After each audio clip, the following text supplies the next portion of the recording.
First Presbyterian Church in Clinton, South Carolina, an old historic church, historic area. And this was a church that they had a laundry list of deferred maintenance items a mile long. There had been some talk of the need to raise money to do some of these deferred maintenance items, including the fact that we had made a commitment to replace our cemetery fencing around our historic cemetery.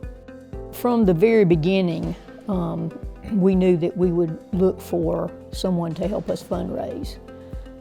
There's no way I would have done this alone. They reached out to us and met with them and just laid out, this is what we do. We were looking first and foremost for somebody that embraced Christian stewardship and Christian fundraising. Stewardship is a commitment of your faith, your resources, and return of what God has given us. Before I meet with anybody, we send to them what we call our church information form.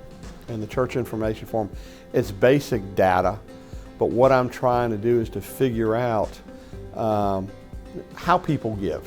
We very much wanted somebody who would do a feasibility study up front to assess our congregation, meet with people, determine what we could set as a reasonable target. Part of the feasibility study helped to not only, again, define how much money they could raise, but also prioritize the different pieces of the campaign. What needed to happen first? How do we phase this? How do we do these things? It gave us clarity on a number of issues, not only in terms of how much we thought we could raise, but also in terms of what the congregation wanted to see done.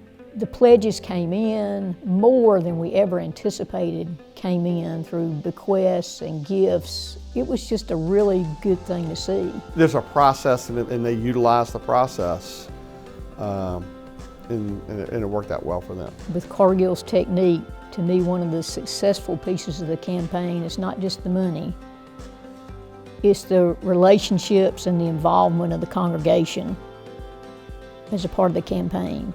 It was very successful. A real blessing, I think, to our congregation and to me personally, a really good experience.